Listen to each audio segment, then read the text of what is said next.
আসসালামু আলাইকুম সবাইকে। কেমন আছো তোমরা সবাই?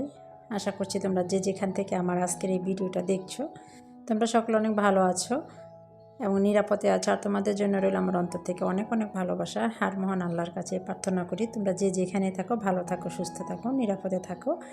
এই প্রত্যাশায় আজকে আমি আমার চ্যানেলে ছোট্ট একটা ভিডিও নিয়ে চলে আসলাম। আজকে সকাল থেকে ভিডিওটা শুরু করেছি। ভিডিওর শুরুতে একটা কথা মনে করিয়ে দিই, তোমরা যারা ভিডিওতে ঢুকে পড়েছো, তোমরা যারা ভিডিওটা শুরু করেছো, তোমরা ছোট্ট একটা লাইক দিয়ে শুরু করো। 1 সেকেন্ডেরও ব্যাপার না।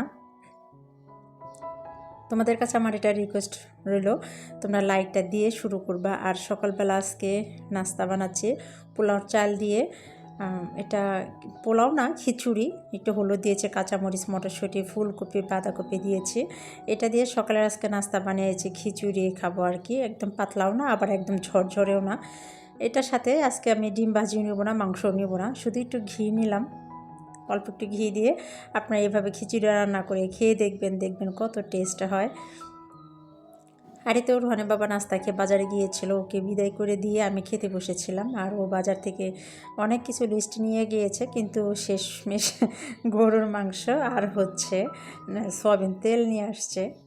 এই তো গরুর মাংস নিজে নিয়ে এসে নিজেই ঢেলে ভাগ করে নিচ্ছে আর কি। এখানে 3.5 কেজির উপরে ছিল গরুর মাংস। যাই হোক, আমি 3 দিন রান্না করব, সেইভাবে আমি এখানে ভাগ করে রাখতেছি আর কি। রনে বাবা এটা করতেছে, ভাগ করে দিচ্ছে।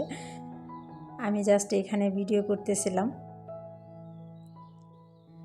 আর এই তো আমাদের বাসা গরু মাংসটা কিন্তু রোহানেই বেশি খায়, ওর জন্য গরু মাংসটা আনা হয়।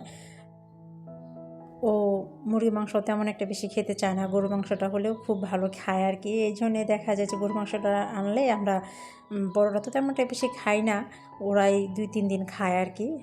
সেই জন্য আমি একটু বেশি করে রান্না করলাম, যাতে আমার 2 দিন চলে যায়, 2 দিন আর টেনশন করতে না হয় যে ওরা কী দিয়ে ভাত খাবে। এর সাথে আমি ছোট গোল আলুগুলা, লাল আলু যেটা দেশি, এটা দিয়ে দিলাম। আলুর পরিমাণটা বেশিই দিলাম। আর এই তো প্রায় কষানো শেষ মাংসটা। আমি ভিডিওটা অনেক শর্টকাট করেছি, যাতে একটু বড় হলে তো আমার আপু ভাইয়েরা সবাই তো মানে ছাড়তে তো সেই 1-1.5 মিনিট সর্বোচ্চ দেখে। এই জন্যে আমি বেশি ব্যাখ্যা করে আর দেখালাম না, মেন জিনিসটুকু আমি দেখাচ্ছি। আর এখানে রান্না হচ্ছে আলু দিয়ে আর সিম, বিচি সহ সিম দিয়ে রান্না করতেছি ওইখানে। এটা কিন্তু নিরামিষ। এখানে আমি পরে বাগার দিয়ে নিব এটা। এই নিরামিষটা কিন্তু অনেক মজা। আর এখানে রান্না শেষ করে আমি সালাদ কেটে নিচ্ছি, যেহেতু এখানে খাওয়ার সময় হয়ে যাচ্ছে, সেই জন্য আমি সালাদটা করে নিচ্ছি। এটা আমার আজকের ভিডিও ছিল, সবাই নামাজে গিয়েছে, নামাজ থেকে এসে তো খেতে বসে পড়বে, সেই জন্য আমি তাড়াহুড়া করে সালাদটা বানিয়ে নিলাম। আর এখানে সালাদে আমি যখন আমরা খাবো তখন শুধু লবণটা দিব, লবণটা দিলে কিন্তু পানি উঠে যাবে, সেটা তো আমরা সবাই জানি। সেই জন্য কাঁচামরিচ পেঁয়াজ দিয়ে আমি টেবিলে রেখে দিয়ে আসলাম। আর এখানে আমি গরু মাংসটা একটু গরম করে নিয়েছি, মাত্রই নামিয়েছিলাম। তারপর ঠান্ডা হওয়ার পরে ভাবলাম যে ফ্যানের নিচে যেহেতু বসবে, ঠান্ডা হয়ে যাবে, একটু গরম করে নিয়ে যাই। আর এই তো এই হাড্ডিটা আমার ছোট ছেলে খুবই পছন্দ। ওই হাড়ের ভিতরে যে তেলটা, চর্বিটা থাকে, ওটা ও খুব মজা করে খায়। আর এর সাথে আমি একটা কথা মনে করে দিই আবারও, আপনারা যারা আমার চ্যানেলে নতুন আসতেছেন আর নতুন ভিজিট করতেছেন, আপনারা চাইলে আমার চ্যানেলটা আপনারা সাবস্ক্রাইব করে নিতে পারেন। যদি ভালো লেগে থাকে, আপনাদের সাথে জড়াজড়ি প্যারাপ্যারি কিচ্ছু নাই। যদি আপনাদের ভালো লেগে থাকে, ভিডিওটা দেখে যদি মনে হয় যে না সাবস্ক্রাইব করা যাবে, তাহলে আপনারা চাইলে আমার চ্যানেলটা আপনারা সাবস্ক্রাইব করে দিবেন। আর যারা অলরেডি এই পর্যন্ত আমার পাশে আছেন, আমাকে সাপোর্ট করে যাচ্ছেন, তাদের তো অসংখ্য ধন্যবাদ। আমি তাদের কাছে কৃতজ্ঞ।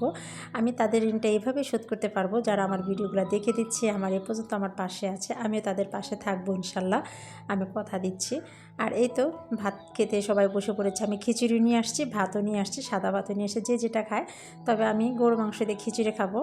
আর এই তো আমার খিচুড়িটা নিয়ে নিলাম। আর রোহানকে ভাত দিচ্ছি, ও তো খিচুড়ি খাবে না, ও গরু মাংস দিয়ে ভাতই খাবে, সেজন্য ওকে আমি ভাত দিয়ে দিচ্ছি। ও সবসময় ভাতটাই বেশি পছন্দ করে, পোলাওটাও তেমন একটা বেশি খেতে চায় না। আর এই তো সবার প্লেট আমি দিয়ে দিচ্ছি। কেউ টেবিলে বসেছে, কেউ আবার সোফায়, কেউ খাটে।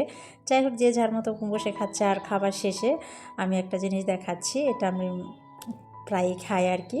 আর এটা হচ্ছে দই, টক দই। আমরা যদি খাবার পাতে কিংবা খাবার শেষে একটু পরিমাণ 2-3 চামচ পরিমাণ যদি টক দইটা খাই তাহলে কিন্তু শরীরের জন্য খুবই উপকার। আর টক দইয়ের যে উপকারটা সেটা আমাকে বিশ্লেষণ করে বলতে হবে না, ব্যাখ্যা করে বলতে হবে না, এটা আমরা সবাই জানি। তবে খাবার শেষে যদি আমরা টক দইটা একটু খাই তাহলে অনেকটাই উপকার হয়। আজকে আর বেশি বাড়াবো না, এই পর্যন্তই রাখবো। তোমরা সবাই ভালো থাকবে, সুস্থ থাকবে, সবাই নিরাপদে থাকবে, সবাই সবাইকে সাপোর্ট করবে, আমরা যেন সবাই সবার পাশে থাকি। সবার সুস্বাস্থ্য কামনা করে আমি আজকে আমার ভিডিওটা এখানেই শেষ করব। আসসালামু আলাইকুম সবাইকে, আল্লাহ হাফেজ।